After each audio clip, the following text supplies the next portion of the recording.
Hello, and welcome to this week's episode of Yes, You Are Brave.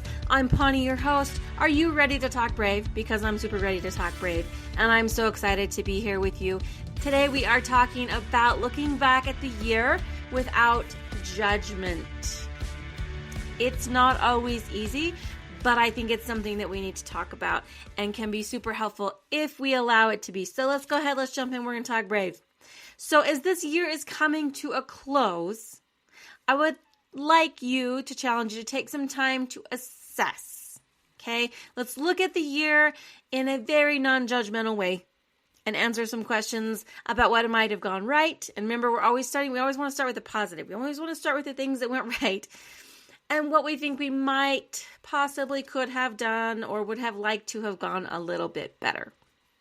So I've got a few things that we're going to talk about as ways to just look back at this year and reflect, but without judgment, right? There is no being super judgy, even of ourselves, is not really helpful. It does nobody any good. So, first of all, where I want to start is I would really challenge you to practice being challenge you to practice non-judgmental observation. And what do I mean by that? I mean that I don't want you to be labeling experiences good or bad. Okay? Just notice the feelings, notice what happened without being a critic. Okay? We're not here to be critical. We're not here to overanalyze things. We're just what happened, and we're trying to just step into the role of the observer and see what happens. Along with that, as we talk about these things, I want you to be gentle with yourself. Okay? Tiny tangent. It's time for you to become your best friend. Okay? Treat yourself with the same love and support and respect that you would give your best friend. Be nice to you as nice to you as you would be to your best friend. Okay? Remember that as we're looking back on the year, you did the best that you could with the information that you had at the time. You did the best that you could with the resources and the capacities that you had at the time that things happened. So again, we're not judging ourselves. We're being very gentle.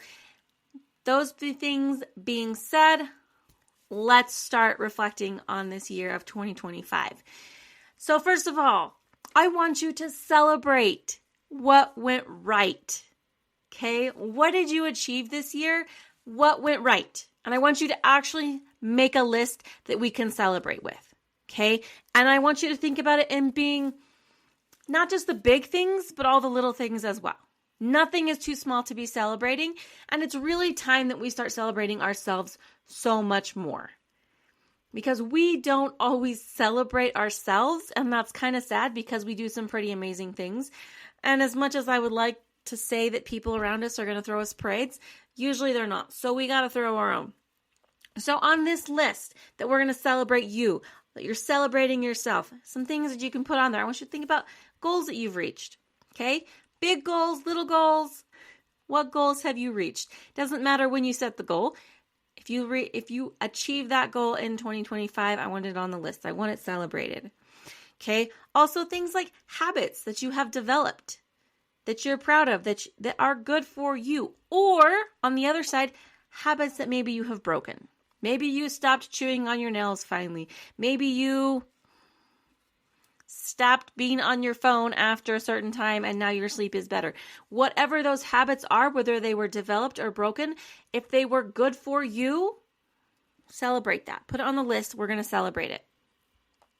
Also, something to think about, what attitudes might you have shifted this year that have been good for you, that have really made things better in your life?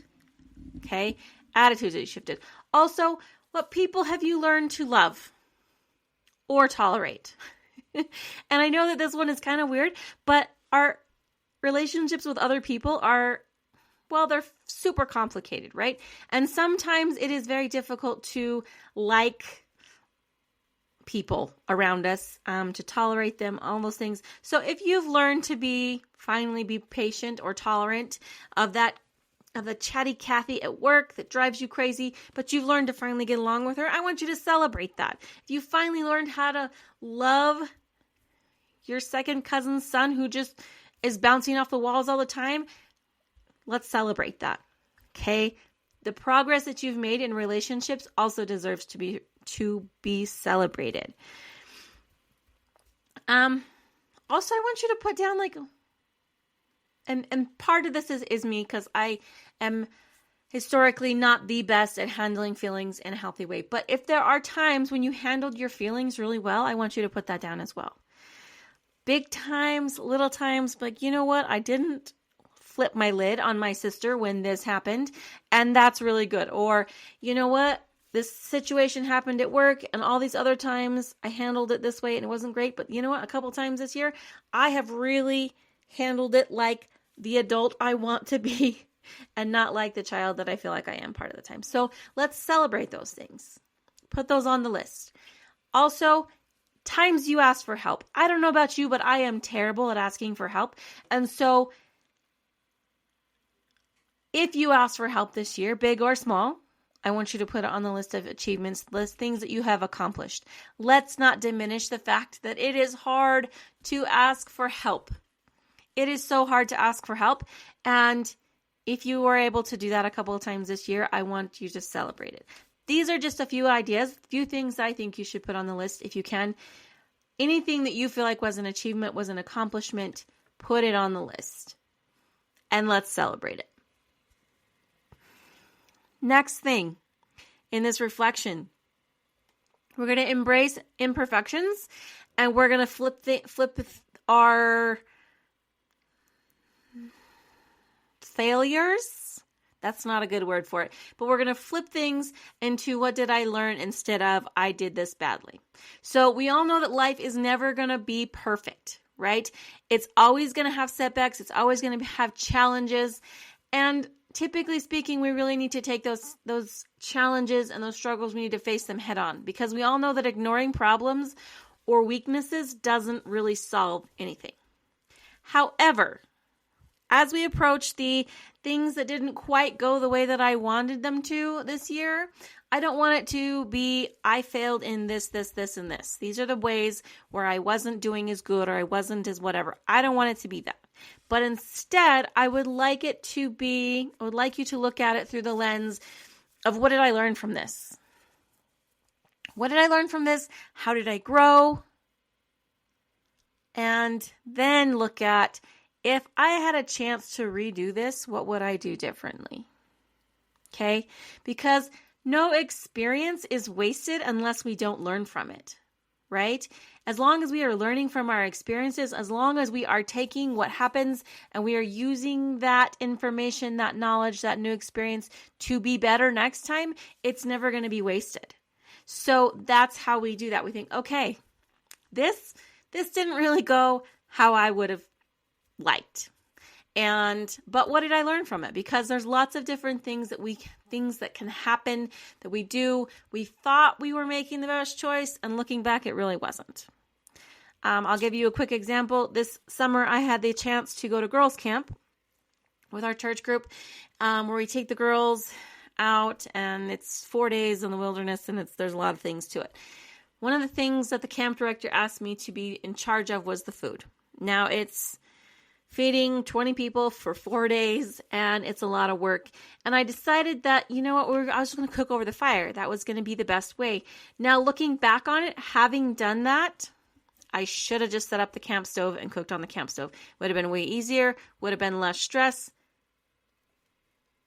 And just would have worked out better, I think.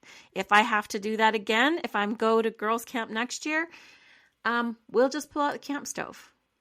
So if I get a redo, that's what I'm going to do. So think about it as like, okay, this didn't really, maybe it didn't turn out quite as well. But if I got to do this again, or if I had to do this again, whichever one it is, this is how I would change it. This is how I would improve it to make it better the next time. Okay, we need to acknowledge the good and the not so good ways that we've handled challenges this year. But I want you to remember that you are awesome and you did the best that you could with what you had at the time. Okay, Don't sell yourself short. Don't ignore the challenges that were going on at the same time that you were doing these things that maybe didn't go the way that you wanted them to. Remember that. Also remember, we're not judging ourselves, and we're being gentle. So the next thing that I want to talk about as we are looking back is I want you to focus on the growth and the resilience that you showed this year. And I want you to think about, how have you grown this year? What ways did you adapt to change, and what overcome the obstacles that came up your way? Okay? I don't want you to be modest. Let's not be modest in this point. Let's not talk ourselves out of the good things and the growth and the resilience that we have shown this year. Toot your own horn and toot it loud. Okay? It's much more motivating to be recognized for your strength and your resilience than to beat yourself up. Okay, it's motivating. Hey, you know what? I did this really well. This really sucked, but you know what? I stuck to it and I did this and it came out better. You cannot criticize yourself into a better situation. So we're not going to. We're not going to try. That is something that maybe we have done in the past. I've done a lot in the past. I would like to not have that particular habit moving forward. So we are going to focus on where we grew, where we were resilient, even if it didn't turn out exactly the way that we wanted. And we're not going to pretend that we weren't awesome. Okay? We are tooting our own horn. We are being excited at being our own cheerleader for this year as we move forward. Okay? So we're looking back. Let's celebrate all the amazing things that we've done. And the last thing, as you are looking back without judgment, and you're looking back on all the good, amazing things that you did this year, and maybe some places that, if I could have a redo, I would do it this way because I learned from this.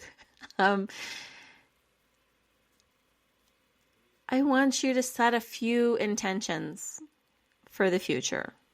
Okay? What would you like to carry with you into 2026 from 2025? What do you want to carry through with you into the new year? And as you're thinking about that, I want you to think about, what is your intention for next year? What is your intention for the next 3, 6 months, a year? Where do you want to be? And what is going to help you get there? Okay, what's going to help you get where you want to be? That makes you're going to have to spend some time with, where do I want to be and what's going to help me get there? What do I need to take with me and what do I need to leave behind? Okay.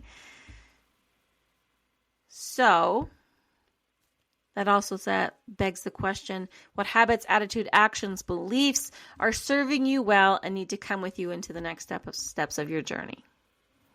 And what do you need to just unload from your mental backpack and leave here in 2025? There are some really powerful things that can happen when we honestly reflect on our lives and what is going well and how we can improve. But I want you to remember, and I want you to keep in mind that as you do this, it's time to become your own best friend, to become your biggest cheerleader, to become your biggest fan. And I know that's not easy. It's not. And you're not always going to feel it. But I want you to know that you are amazing and that you're awesome. Also, I've got this in the show notes. I will link it in the show notes. I've got a freebie that is going to be a little journaling reflection activity that is going to help you see how amazing and how brave you have been this year and help you answer some of these questions in a way that is going to be helpful and going to help you move forward into the new year. Okay? It has been a year. Let's not pretend that it hasn't been a year. A big, crazy, heavy, insane year. It has been.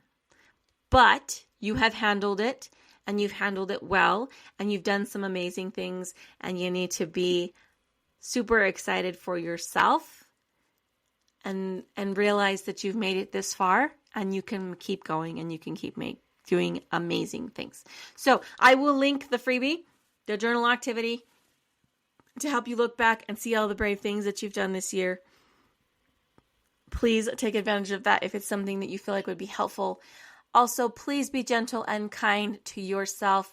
You're amazing, my friend. You really are. And it is hard to set aside the judgment. We're really good at being judgmental, especially to ourselves. But please take some time to be soft, to be gentle with yourself, and just see. Be an observer and see, how did this year go? What went well? What could have gone better? And set yourself up for some amazing things next year. I love you. You're amazing. You're wonderful. I'm super proud of you and the work that you have done, all of the great things that you have done this year. And I'm super excited about the things that you will do next year. You're so awesome and you're so wonderful. Check out the freebie and the show notes. And as always, you have a fantastical one.